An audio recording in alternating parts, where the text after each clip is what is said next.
Well, thanks so much for joining us for this edition of Making Sense, where we talk about our finances, our financial institutions, the current trends, as well as what may be on the horizon. We are blessed today to be joined by Silver Broadagum from Forest Area Federal Credit Union. Silver, first of all, love your name. But we are here to talk today about something that probably a lot of the folks out there maybe thinking about doing, hoping they can do, and you're going to help empower us.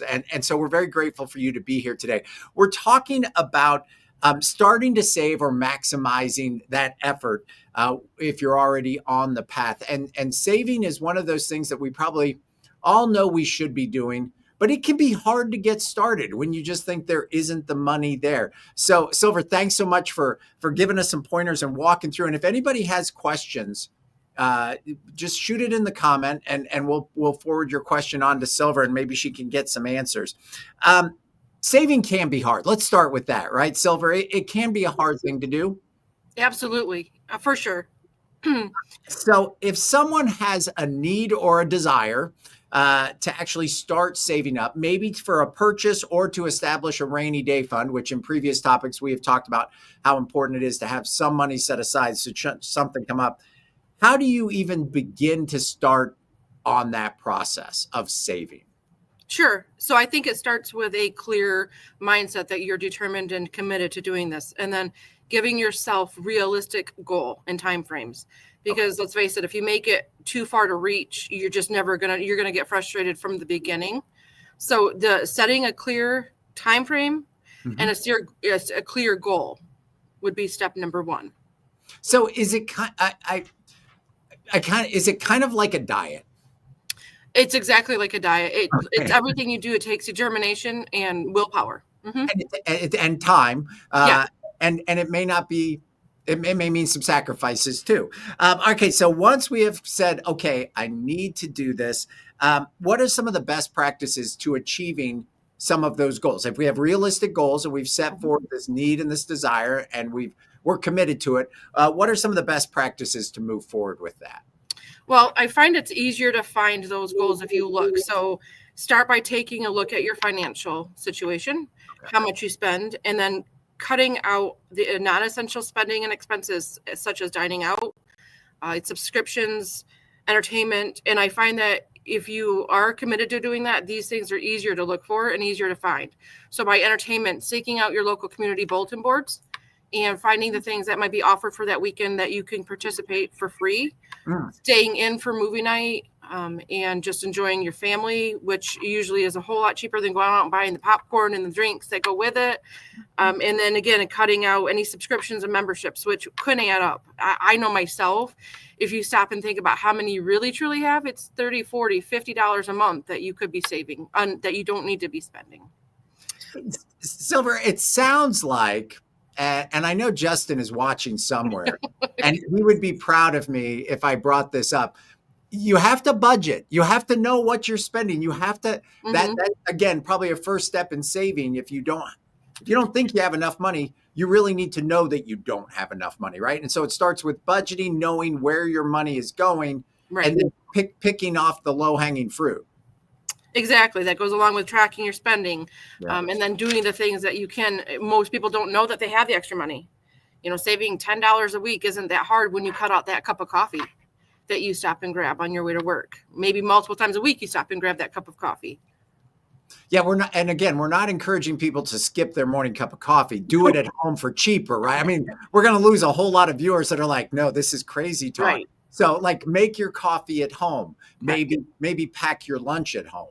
Yes. Instead, we're not asking people to go without. So what are some options for someone that's looking to reduce their monthly bills, not just that splurge or that treat that maybe we didn't think was a splurge or a treat, but once we looked at our budget, we realized that is a splurge or a treat.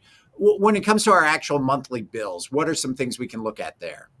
Looking at all of your credit cards, paying off the high interest debts first. Okay. That will free up money for saving. Shopping around for insurance rates, shopping around for streaming services. Maybe consider changing out your subscriptions to Dish Network, DirecTV, those types of things that are subscription based. And then and maybe if you're paying for cable, maybe switching to streaming is the way to go. Just Yeah. simple things like that. And then considering a debt consolidation to wrap up all those high interest debts into one, and then sticking to the fact that you're not going to go out and get into more debt after you've consolidated the debt. Right. So fix that behavior that may have gotten you into that spot in the first place. Maybe stop the bleeding, I Correct. guess, is probably a good first step to take. And again, we want to remind people that everybody's financial situation, of course, is different, but like saving could be as much as saving $100. Mm-hmm. We're not talking about getting to $1 million, No. but little baby steps, and it adds up over time, right? Time is the big factor in all of this, right? You have to do this behavior sometimes for a while in order to maybe really see the big numbers that maybe we're hoping for, right? Absolutely. And if you stick with it, you get more comfortable with it, more confident in it. So you start to see those returns in your behaviors and your habits. And then it becomes easier to save more and more and more. Well, it's like with a diet. When you see the scale numbers actually start to go in the direction you want, it's a great motivator. So when you see the numbers in your bank account start to go probably the opposite direction of what we see on the scale, when you see those numbers go up, that reinforces it. But starting is the hard thing with both diets and cash diets, right? Yes. Yeah. All right. So, what if someone were to receive extra funds unexpectedly for whatever reason? Suddenly, you have what you would consider a windfall. What do they do with those? What do they do with that money? I would say out of sight, out of mind. That's a mantra that I would say to myself, and I would say to anybody else. So stick that into your savings. You didn't have it before, you'll never miss it now. Also, though, you could look into investing or money market accounts, certificates, something that might yield you a high interest rate on that savings. So turn that perhaps one-time windfall into a potentially life-changing, or don't, if it's one time in, don't have it be one time out. Yes, Yeah. absolutely. That's the way of thinking. Mm-hmm. That makes perfect sense. All right. So are there some specific ways that a person can perhaps challenge themselves or their family to meet their goals? Absolutely. It's all about making it fun. So Okay. set up challenges for yourself. Make it involved. Include family, friends, coworkers. I know years ago we had a challenge where they would set aside, and it was a competition here at work. You save $1 the first week, you save $2 the next week, $3 in week 3, and so on until you get week 52. And that ended up getting people $1,378 that they had saved by the end of the year, and they didn't miss it. Okay, wait. That's shocking to me. And I think that's the point of it. Mm-hmm. Walk me through those numbers again. Just tell me the exact same thing you just told me. So you walk me through that, because that's a big number. Yep, week 1 to week 52. Okay. And the amount that you save correlates to that week. So in week 1 would be $1. So week you save 2 would be $2. $1 from your expenses. Yep. Put that in your Never You Mind account. Yeah. Correct. Okay. And then just keep following that every week. And then, of course, at week 52, you would get to $52. And maybe that's a little more of a ouch to your wallet. But by that time, you've already done it for 52 weeks. And now you have over $1,300 in your account. $1,300. This seems like that's awesome, because you don't miss the one. Probably you don't miss the two. But by the time you're up 12 months into this, maybe you're getting pretty good at that. That sounds like a great New Year's resolution kind of thing. A great, January 1 challenge, set yourself. And wouldn't it be great going into next holiday season to have $1,300, right? That's the goal. Wow. I love that. That's a lot of fun. Or it can be fun. We have to make it fun, because again, like a diet, this isn't hey, by what is today? Wednesday. By Saturday, I've dropped 25 pounds. It's going to take time. So if it's not fun, if it's all sacrifice, that's a lot harder to do. So make it a little bit fun. Okay. So everybody would probably love to save, or have enough money that they can do what they want to do and still save some money. So this is probably a pretty common goal to get started with saving. What are some pitfalls that a lot of people tend to fall into? Signing up for store credit cards that they don't need just to get that promotional offer, because that ends up putting you into more debt and defeating your purpose from the get-go. And then the biggest things is setting unrealistic expectations and not tracking your spending by that budget, having that budget. If you do that, you're going to get frustrated right off the get-go and just give up, like with everything else that you do. Ignoring that the fact that you will need emergency funds at some point. You have medical bills. You may have a car repair. You have to take care of somebody else. So take that into mind, as well as just saving for the sake of saving, that you'll need to have those emergency funds available. And then living beyond your means. A lot of us live beyond our means. Who doesn't? Almost everybody has debt. It's unavoidable. But really keeping track of, your means and how you want to manage that. All good advice. And boy, that budget thing, it keeps coming up again, Silver. You must be from the Justin School of Budgeting. Because, we have to, much like a diet, nobody wants to step on that scale. But if you don't know where you're starting from and you don't know where your money's going, it makes it very hard to really make a plan and a change, right? 100%. So do that budget. Is it the kind of thing like a diet where if you bring other people in, doing it alone is hard, but if other people know you're doing this, we all have friends that you don't want to go out to dinner with because you're like, they order the expensive stuff and we're all going to split the bill, right? So can saving be one of those things where if you let your partner, your family, your friends at work know, can that be helpful? 100%. That's actually one of the common strategies to staying motivated. If you have an accountability buddy, just like with weight, you're more likely to stick to your plan. And then, and keep pushing forward. And again, making it fun, having a competition, going out there and bragging about your milestones to somebody so that they can uplift you as well. So teamwork makes the dream work, right? Yes, for sure. What's your advice to somebody that's sitting there watching this now? We're going to do a couple different. I'm going to let you give advice to a bunch of different people right now. So let's start with the person that's like, I can't possibly save because all the money that's coming in is going out. And there are people that are really living paycheck to paycheck. Right. If you are doing that, is this a wasted conversation? Or can folks that really every dime is allocated to something, can they still incorporate some of these strategies? They can. And I think it has to be an internal conversation to really look at what you're spending. Yes, your money may be going out, but is it going out in productive ways? So taking a look at yourself and making that a realistic object. You don't have to be a millionaire and you don't have to get to $1,000. Even if you only want to save $300, what can you afford? $5 a week? And most people can, because that's a breakfast sandwich, or a coffee on the way home, or stopping to get, that thing at that gas station. So being realistic, but also being flexible and giving yourself grace to know that you're going to make mistakes and just keep at it. Silver, people that do what you do for a living probably have looked at a lot of budgets and can kind of see. I think a lot of us are under the impression that the thing that breaks our budget is our mortgage, is our car payment. But more times than not, do you kind of see some red flags in budgets that are those breakfast sandwiches? It's is it the $0 to $10 stuff that we do often that kills a lot of budgets? Absolutely. It's the things that you don't even know that are going out of your account. The online games, unfortunately, the online gambling, the just anything like that, the coffees, the breakfast, like you mentioned.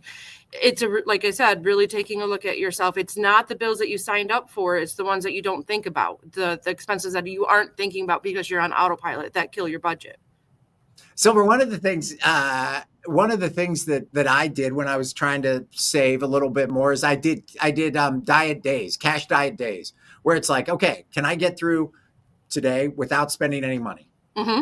Obviously you have mortgage and you have heat and stuff like that, but today nothing. I don't put my card down or put my cash out for anything. Can I do it for today?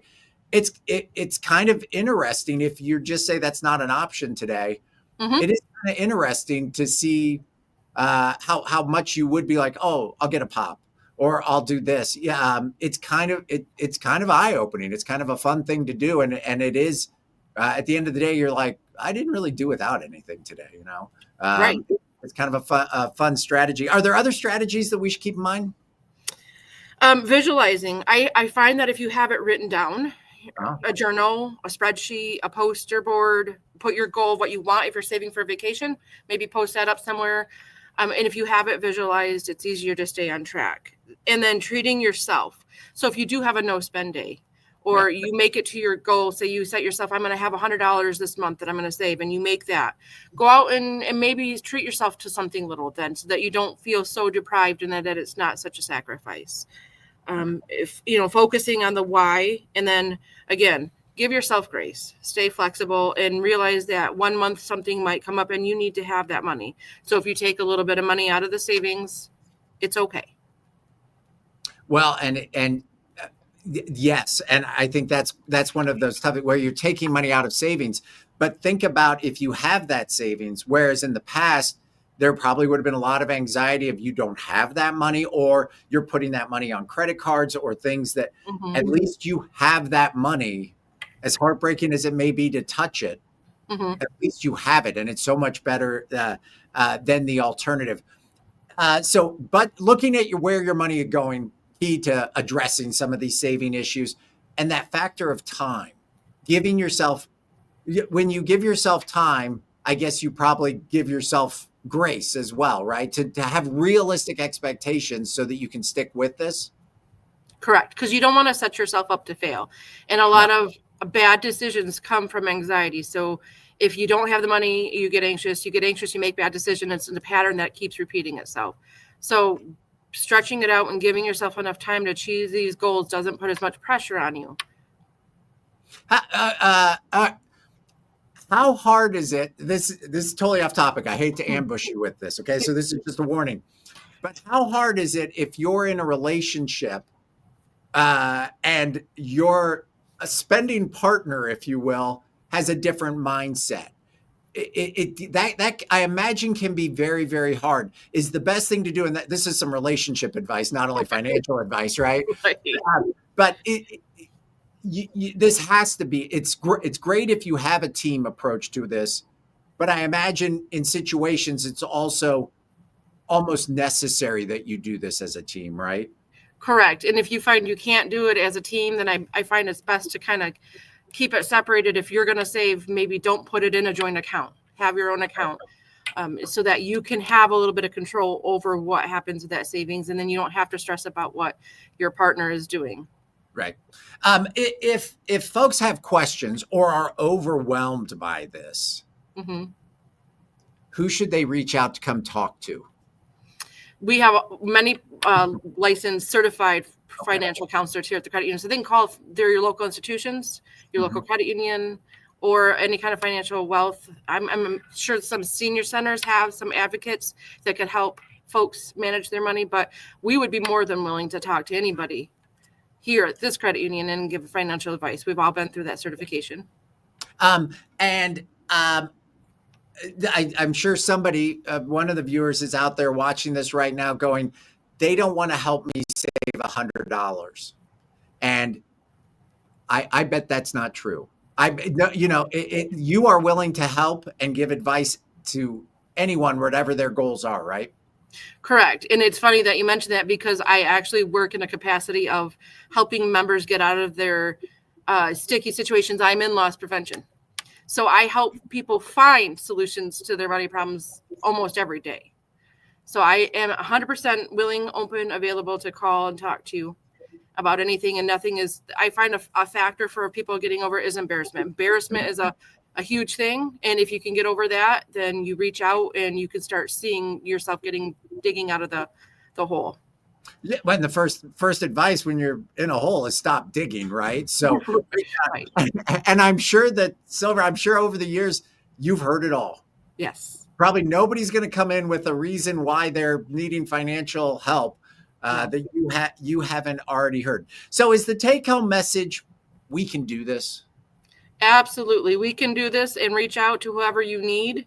Don't be embarrassed and get that support. So, get that budget, give yourself set reasonable goals, Mhm. give yourself time, give yourself a little grace. And if you need help, go talk to somebody who does this professionally and they can help guide you along in the process. Absolutely, Mark.